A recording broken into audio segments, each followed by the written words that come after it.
코골이란 본질적으로 뇌에 산소가 공급되지 않는 것이기 때문에 뇌졸중이나 고혈압, 심장 발작 같은 잠버릇이 심한 경우에는 이혼까지 생각할 정도로. 어젯밤 잘 주무셨나요? 안녕하세요. 바른수면연구소 소장 서진원입니다.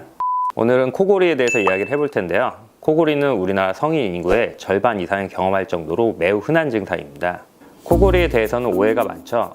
보통 누가 코를 골며 자면 쟤는 정말 코까지 골면서 잘 잔다 이런 이야기를 하는데요. 사실 이것은 잘못된 인식입니다. 코를 골면 뇌에 산소가 원활하게 공급되지 않아서 아무리 자도 푹 잔 것 같은 느낌을 받기가 어렵습니다. 그래서 누군가가 코를 골고 자고 있으면 잘 잔다 할 것이 아니라 저 친구 저렇게 자면은 내일 분명히 피곤할 텐데 하고 걱정을 해줘야 맞는 것입니다. 코골이의 실체가 뭔지 정확하게 설명해 드릴게요. 코골이란 코에서 폐로 공기가 이동할 때 기도에 좁은 부위가 있고 이 좁은 부위에서 진동이 발생해서 나는 소리가 코골이의 실체입니다. 공기가 드나드는 통로가 좁아져서 나는 소리가 코골이인데요. 통로가 좁아지는 이유에는 두 가지가 있습니다. 첫 번째는 구조적인 좁음인데요. 편도가 비대하거나 혀뿌리가 굵은 경우에 통로가 비좁아서 소리가 날 수 있습니다. 두 번째는 통로가 기능적으로 좁아지는 경우입니다. 근육의 탄력성이 떨어지는 경우인데요. 우리가 보통 술을 마시면 더 코를 골잖아요. 그 이유가 술을 마시면 근육이 이완하게 되고 원래 수축해서 팽팽해 있던 기도가 느슨해지면서 진동이 더 발생하고 그래서 코를 골게 되는 것입니다. 그래서 보통 나이가 들면 근육의 탄력성이 떨어져서 코를 골 확률이 더 높아지게 되어 있습니다. 흔히 코 고는 사람의 이미지를 떠올리면 어떤 것이 떠오르나요? 배 나온 중년 남성이 누워서 코 고는 모습이 떠오르지 않나요? 네, 맞습니다. 이것이 바로 코골기에 좋은 모든 조건을 갖추고 있는 것입니다. 코골이는 여성보다 남성이 8배 정도 더 많이 생깁니다. 여성의 경우 여성 호르몬인 에스트로겐이 분비돼서 기도 주변의 근육을 수축시키는 역할을 합니다. 그렇기 때문에 코골이가 발생하지 않는 것이죠. 하지만 여성도 갱년기에 접어들면 여성 호르몬 분비가 줄면서 코를 골 확률이 더 높아지게 되어 있습니다.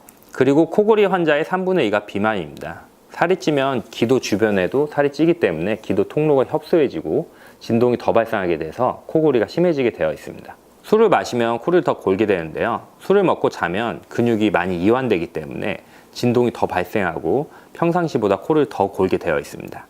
코골이를 단순히 나쁜 잠버릇으로 치부하는 경우가 있는데요. 코골이를 방치하면 매우 위험한 질병으로 발전할 수 있습니다. 코골이란 본질적으로 뇌에 산소가 공급되지 않는 것이기 때문에 자율신경계가 교란되고 그로 인해서 뇌졸중이나 고혈압, 심장 발작 같은 심혈관계 질환을 일으킬 수 있습니다.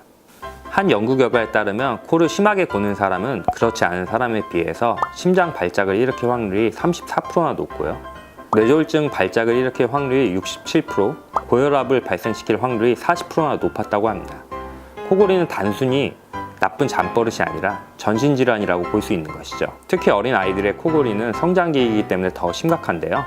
아이 코골이의 경우 수면을 깊게 자지 못하기 때문에 성장이 저하될 수 있습니다. 심한 경우에는 행동장애로 이어지기까지 하는데요. 아이가 이유 없이 짜증을 자주 내면 밤 동안 잘 자는지 수면 무호흡증은 없는지 꼭 확인을 해봐야 됩니다. 사람마다 코골이의 원인이 굉장히 복합적이기 때문에 전문의에게 전문 장비를 통해서 검진을 받으면 그 원인을 파악할 수가 있습니다. 예를 들어서 편도가 굉장히 비대하거나 혀뿌리가 굵은 경우에 본인은 그 내용을 알 수가 없기 때문에 전문 장비를 통해서 검진을 받아야지 정확한 원인을 파악할 수 있고 그에 맞는 외과적인 절제술이나 맞는 치료법을 통해서 코골이를 개선할 수 있습니다. 수술을 제외한 가장 효과적인 방법으로 알려진 것은 양압기 착용입니다. 양압기란 공기 압력을 통해서 기도의 통로를 확보해 주는 것인데요. 지속적인 공기 압력을 통해서 기도가 열리고 코골이를 방지할 수가 있습니다. 요새는 장비가 굉장히 간편해져서 큰 불편 없이 착용할 수 있으니 양압기를 활용하는 것도 좋은 방법입니다. 저는 오늘 병원에 가기 전에 혼자 간단하게 할 수 있는 방법 3가지를 알려드릴 텐데요. 첫 번째가 다이어트입니다. 가장 효과적인 방법인데요.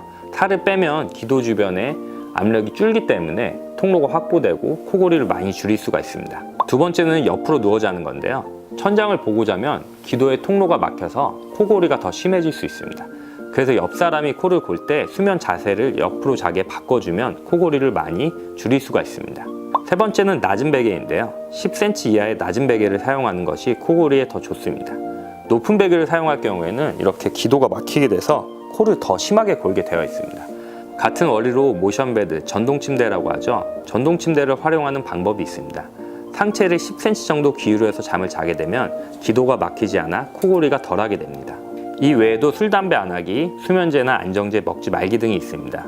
술, 담배와 같은 경우에는 편도를 붓게 해서 코골이가 더 심해질 수 있고요.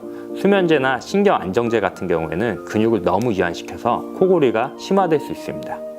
코골이의 경우 본인이 제일 괴롭겠지만 주변 사람들도 굉장히 괴롭습니다. 잠버릇이 심한 경우에는 이혼까지 생각할 정도로 그 정도가 심각할 수가 있는데요. 이럴 경우에는 침대를 하나씩 나눠 쓰는 것도 한 가지 방법이 될 수 있습니다. 우리나라 정서상 부부는 한 이불을 덮어야 된다는 생각이 강하죠. 그렇기 때문에 각 방을 쓰는 것보다 싱글 매트리스 2개를 붙여서 사용하는 것도 지혜로운 방법이 될 수 있습니다. 각자의 독립적인 수면 공간을 확보함으로써 보다 편안하게 잠들 수 있는 것이죠. 코골이는 살면서 누구나 한 번쯤 겪을 수 있는 흔한 증상입니다. 이를 대수롭지 않게 생각할 경우에는 만성으로 발전하게 돼서 각종 질환을 유발할 수 있지만 그 원인을 알고 적절하게 대처할 경우 충분히 극복 가능한 질환입니다. 네, 다음 시간에는 수면에 대해서 더 유익한 내용으로 찾아뵐게요. 다음에 또 만나요.